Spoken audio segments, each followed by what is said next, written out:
Hello YouTube and welcome to the channel. If this is your first time visiting this channel, please consider hitting the subscribe button and the notification bell. Today we're going to talk about the myriad of different hoods that are available for 2015 and later Dodge Chargers. With this generation now in its 5th year of production, there are quite a few options out there. Before we get started, I want to talk about some of the general things to consider when you're looking at a new hood. First of all, most of these hoods do not come finished from the manufacturer. You have to prep them and either paint or wrap them. Secondly, most don't come with any hardware. You have to take the hardware off of your existing hood and put it on the new hood, for instance like the latch hardware. Next thing is that the windshield squirter in the Dodge Chargers goes through the actual hood.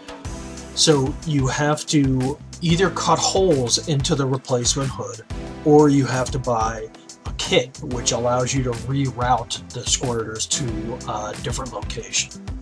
Next up is, don't expect these hoods to have perfect fitment right off the bat. You're likely going to have to adjust the heights of them as well as the positioning to make sure it's a perfect alignment.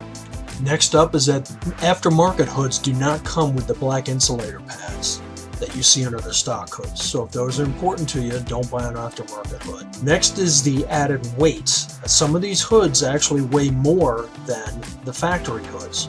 That's because they have additional layers for drainage and whatnot. Now if you're looking to improve airflow, you should consider a hood that has the ram air option that directs air directly into the air box. And then finally, if you're ever going to do a forced air upgrade, you have to make sure that the hood is going to accommodate the type of forced air you're looking to get. Okay, so let's go over these hoods. First up is the RT SXT hood. This is a hood with no vents. Most people are not going to upgrade to this hood. The only reason you would buy one is if you're going to replace a scratched or damaged hood. The first hood that is really a possible upgrade option is a 392 hood. This is a single intake hood, and in its Mopar variant is partially functional. I say partially functional because it allows air into the engine bay, but not directly into the intake system. Now there is an aftermarket 392 hood from Amerihood that is fully functional.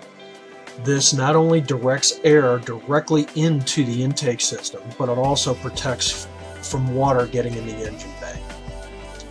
Next up is the Hellcat hood. This is a 3-slot hood. It has a main intake plus 2 heat extractors. The main problem I have with the stock Hellcat hood from Mopar is that the heat extractors drain water directly into the engine bay. Now once again, Amerihood comes to the rescue because they offer a 3-slot Hellcat hood that is not only ram air, but it also has water channeling to protect the engine bay. Next up is the Sniper hood. This is an expensive hood. It's basically a Hellcat hood, but it has 4 extra vents on it. And the vents are actually the same exact vents that are used in the Hellcat hood. So this suffers from the same problem in that it allows water directly into the engine bay, only it does it 4 times as much. So you actually also have to buy the vents separately. Next up is the Viper hood from True Fiber. I actually have this hood on my Hellcat, which is pictured here. This is a 6-slot hood. It's partially functional, partially because it does not direct air directly into the airbox.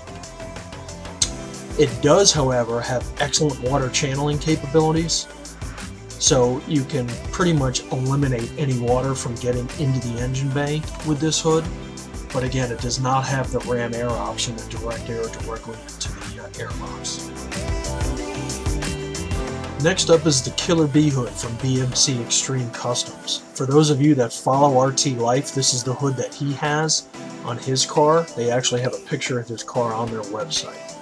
So this is a 7-slot hood that has an intake and 6 extractors. One of the unique characteristics of this hood is that it sticks up very high, so it has a very menacing look. But again, one of the biggest problems I have with this hood is that it allows a significant amount of water into the engine bay. Now we have the Demon hood, also from BMC Extreme Customs. This is a relatively new hood on the market that's modeled after the Challenger Demon hood. This is not only an excellent looking hood, it's also probably one of the best functioning hoods on the market. It has a huge ram air intake vent, as well as heat extractors in the back, and has excellent water channeling capabilities.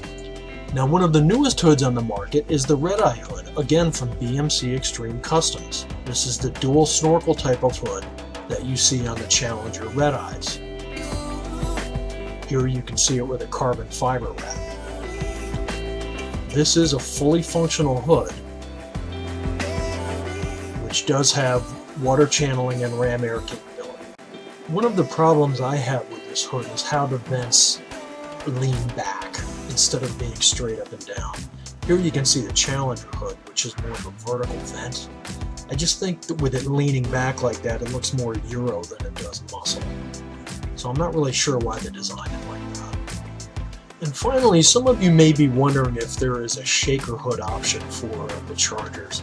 Well, Cervini had one for the previous gen Chargers. This is not only a hood system, but it's also a complete intake system that goes on top of the engine block.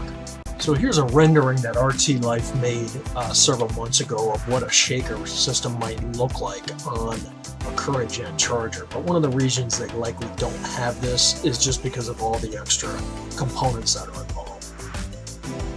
Okay, so those are all the hoods that are available on the market as of February of 2020. If you found this video helpful, please consider hitting that subscribe button and the notification bell. It really helps out the channel when you do so.